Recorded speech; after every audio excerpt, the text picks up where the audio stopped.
Good morning. It's Thursday, the 22nd of November, 2013. Today is Thanksgiving, and it's also another auspicious day. Anybody remember? Somebody got killed on this day in 1963. 1963? Yes, JFK. Oh. Yeah, you guys weren't born yet, but I remember. I remember walking out of junior high school that day. Huh? Yeah. Walking out of junior high school that day, walking out of class. It was a Friday, I believe.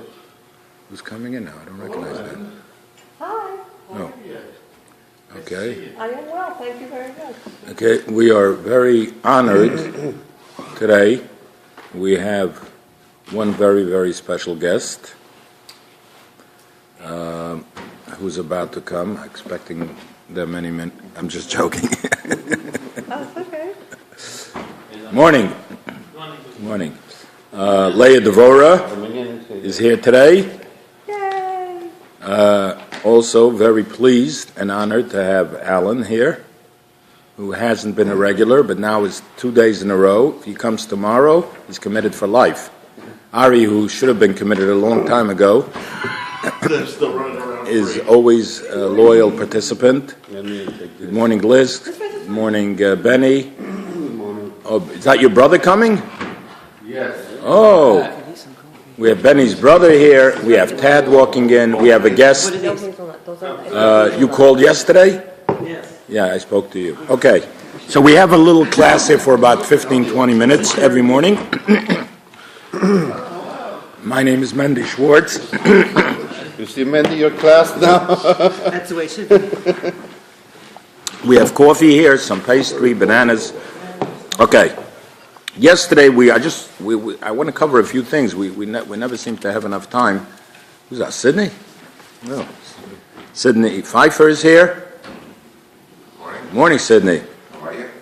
Okay. Regards from your brother. Thank you. I know he was on the phone with you when I was there. Okay. So I wanted to make a few observations on. Yesterday we spoke about names and the important significance to names and how it actually affects you for the rest of your life. Shmo Gorim, your name contributes to your mazel, and that's why the Torah, especially in Bereshis, is obsessed with names and the reasons why we give the names.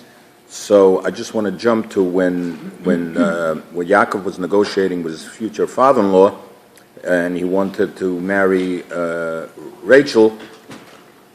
He told him, I want to marry Rachel Bitcha Haktana.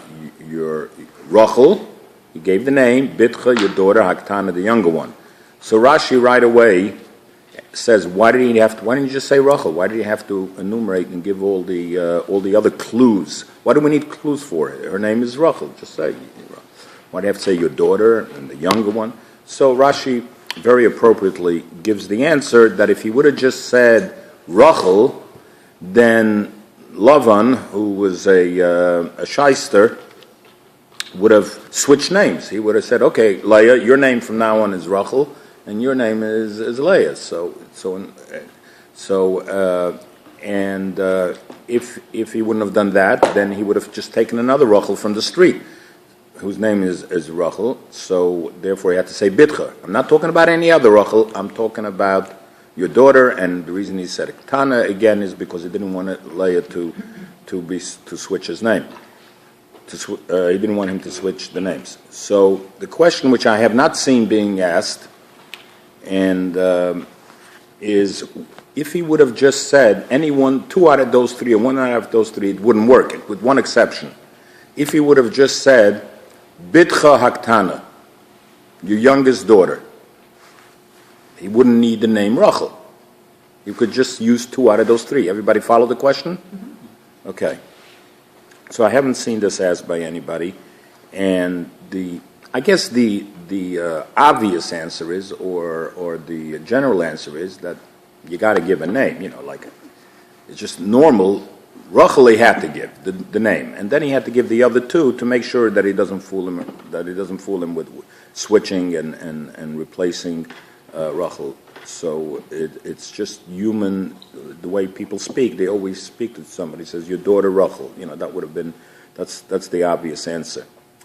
But I came up with something which I think is interesting because there's another. What happens? He was going to marry Rachel, and then what does Lavan do? He also gives him the maidservant, Zilpah. Correct? Should I read it to you from here? Okay. Excuse me? You believe me? Yeah, we believe it. You believe me. Okay. So at that time, it says that he worked for Rachel for 7 years, and then he says that Vayiten Lavan lo ezilpa shevchasa.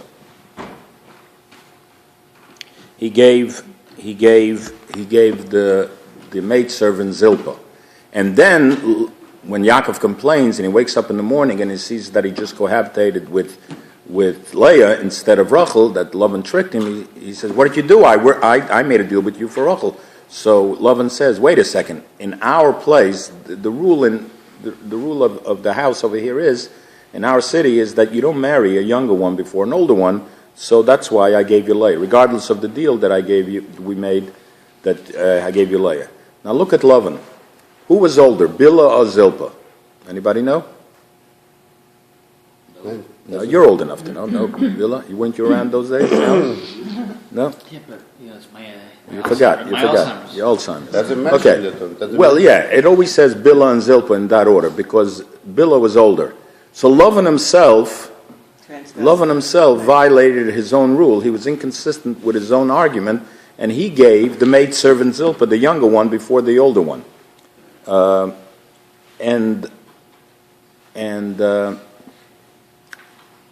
Yaakov foresaw that he was a trickster.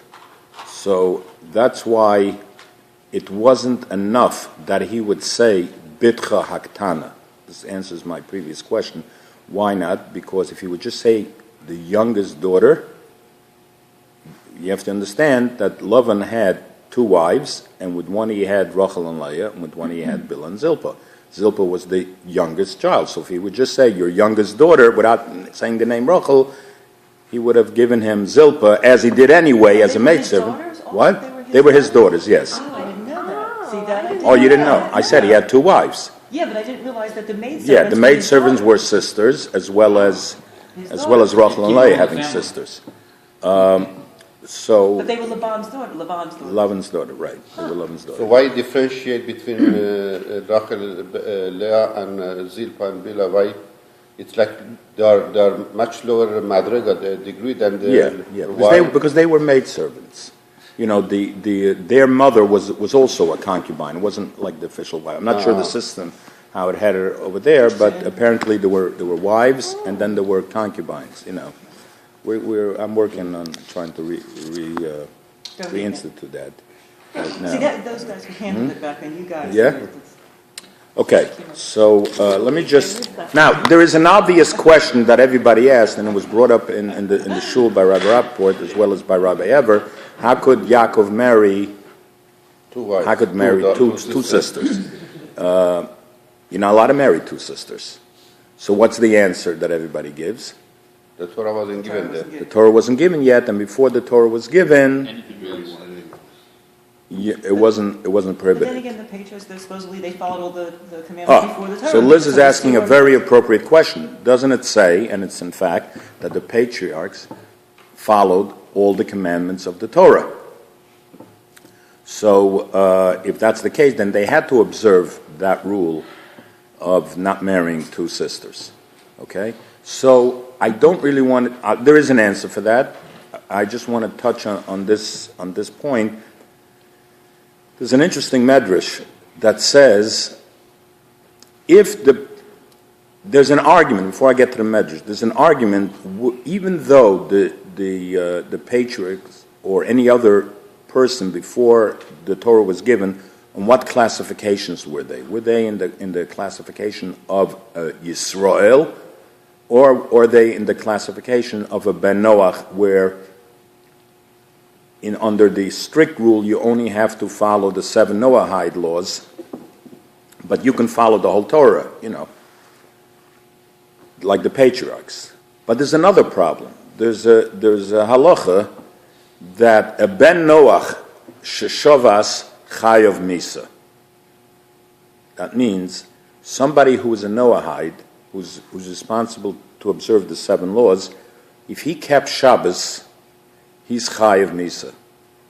His punishment is by death, and it doesn't mean death by bezin or by humans. It means a heavenly decree of death, because Shabbos was given for Jews and not for Noahide people.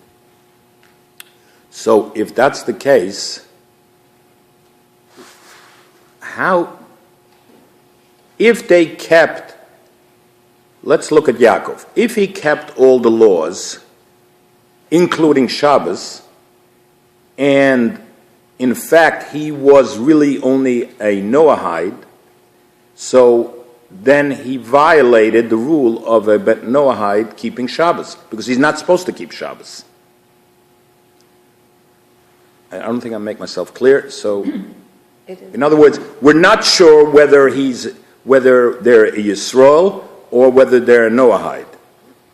But if by chance he's considered a Noahide, he's not allowed to keep Shabbos. So, but if he violated the Shabbos, maybe he's a Yisrael, and he was supposed to keep Shabbos. So what did Yaakov do?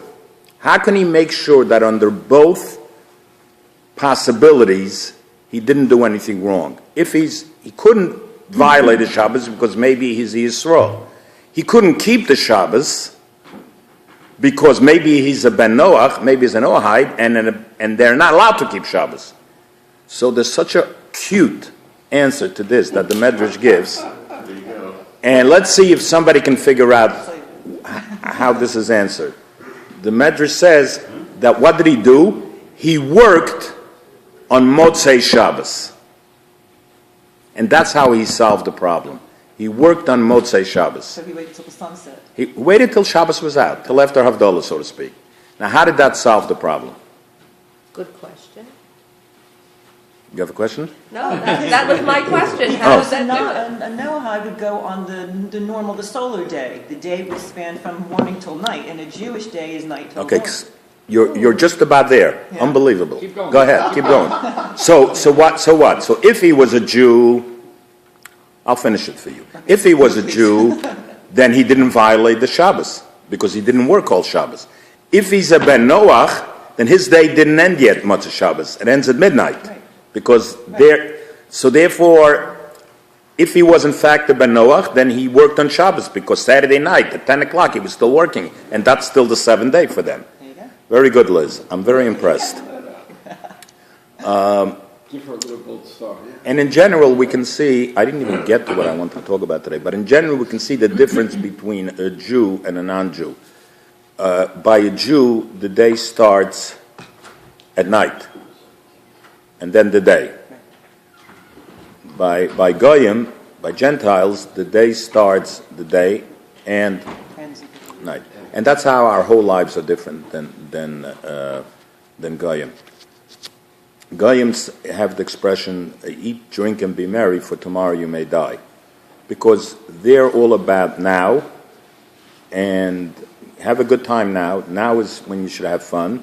And, later, don't worry about tomorrow. Tomorrow you're going to die, and basically you don't believe in the afterlife and anything else that happens.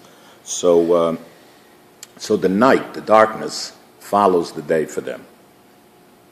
The day, light, meaning pleasures of life, and then comes darkness. We're the other way around. We know our lives here in this world is full. We're basically busy most of our lives just extinguishing fires, and there are hardships, and everybody's gone through quite a bit recently. Excuse me? So which life is better? Okay, so I'll answer that question in a minute. There's an interesting Mishnah in the chapter of our fathers that talks about that. But so let me just finish this point that we believe that first comes darkness, and then the true light, the day, will shine upon us, and that's the way the Torah enumerates it, and that's the way God created the world. Vayi Erev, Vahi Boker, Yom Echad, Erev Boker, Yom Sheni. So you're asking which is better, this world or the next world, okay? So there's actually a contradiction in the Pirkei Avos. It says that that 1 minute of Olam Haba is worth more than the whole Olam Hazeh. 1 minute of the future world is worth more than the entire lifespan in this world. And then it also says that 1 minute of Torah and doing mitzvahs in this world, 1 minute is worth more than all of Olam Haba.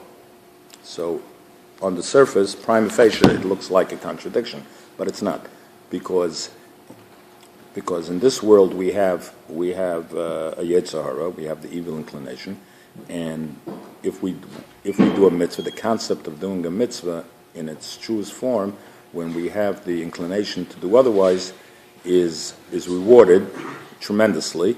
So that 1 minute that you're doing that mitzvah, learning Torah in this world, is something you cannot accomplish in the whole world next week. I mean, you can learn there, but hey, there's nothing else going to be. I don't think they're going to have cable. Not sure, there may be a Bubby's there. Bistro, I don't know, but so if you whatever you can accomplish, you can only really accomplish. You can only do anything in this world. Morning. I have a question. Brum. Okay. Go ahead. Can't see the time. Isn't it solved which if they are nullified or Bnei Yisrael in the part of the parsha in the future where Yosef and his brothers are out and there's an animal and it's still... No, it's not solved. In fact, that is the conflict. What Lynn is referring to, I may have spoken about this publicly here in Shul one time. The argument between, thank you for bringing that up, the argument between Joseph and his brothers, Yosef went to the father and was saying bad tidings about the brothers. What was he saying? So Rashi says over there that he was telling him that the brothers were eating Aver Menachai. Aver Menachai is eating a limb from a living animal, and that's one of the 7 Noahide laws, that they're not allowed to eat from an animal while it's still alive, just like a Jew. You're not allowed to rip off a drumstick from a cow and barbecue it if the animal is still living. So Joseph saw the brothers doing that, eating parts of the animal, and the animal was still alive, so he went and complained to the father. And that's how the animosity started, and our history evolved. So the question is, how can it be? I mean, Joseph's brothers were not, they were all tzaddikim, they were all, men of God in the truest form, all of them.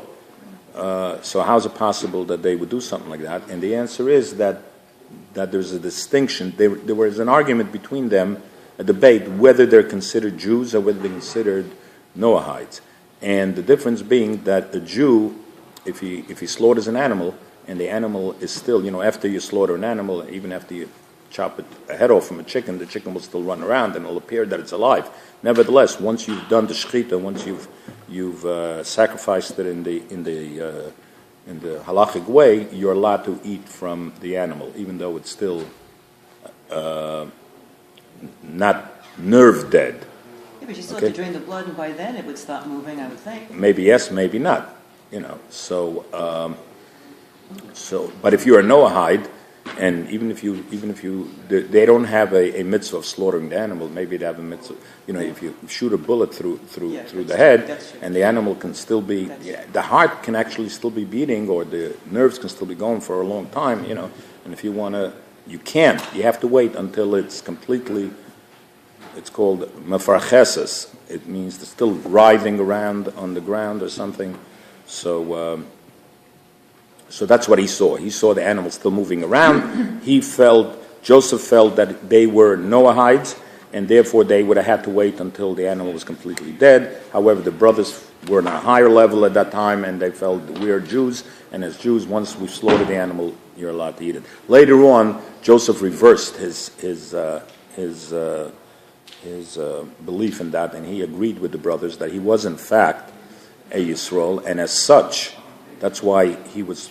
One of the other 7 laws is you can't commit adultery. And when he was in prison and this married woman tried to seduce him, he put his life in danger in order not to violate and sleeping with a married woman. Had he been a Noahide, he wouldn't have to do it. A Noahide is not allowed to sleep with a married woman, but if his life is in danger, he's allowed to. In halachic law, for a Jew, you have to let yourself get killed. For 3 things, you have to not violate the law and let yourself get killed. Avodah Zarah, to worship idols. One of them is to kill somebody else. When somebody says, I'll kill you if you don't kill somebody else, you have to allow yourself to get killed, or I'll kill you if you won't sleep with a married woman, you have to allow yourself to be killed. So later on, Joseph reversed his position on that, and because of that, the Jews, that's why it says in the Medrash, in Parshas Vayeshev, that in the merit of Joseph, the sea split for the Jews. So what does it mean? In his merit, the sea split for the Jews, because when they were going into the sea, Satan was telling God, hey, how come they merit to cross the sea? They worshipped idols in Egypt, and the Egyptians worshipped idols. Why are you drowning the Egyptians and not the Jews? So God answered him, wait a second, there's a difference. The Egyptians did it voluntarily. The Jews did it under pressure. So the obvious question is, didn't Satan know that the Jews were under pressure? They had no choice. The answer is that Satan believed that there's another major difference between a Jew and a Noahide, that a Jew, if he violates a commandment, there's a distinction if he did it willfully or under pressure. And there are different laws, and if you do it willfully, your punishment may be death, and if you did it under pressure, sometimes there is no punishment. However, a Noahide doesn't get that benefit. A Noahide, if he commits one of the sins of the 7, even if it was under pressure, even if it was a mistake, you don't get that break. So that's what Satan thought. Satan thought they were Noahides, and they shouldn't get a break because the Jews were under pressure. But God answered him, no, look at Joseph. He believed that they were Jews, and that's why he put his life in danger when he was in prison. And as such, they deserve the break that they were under pressure, and that's why I'm going to split the sea for them. Okay, I think I'm holding up the crowd over here. Have a good day. Thank you. Okay.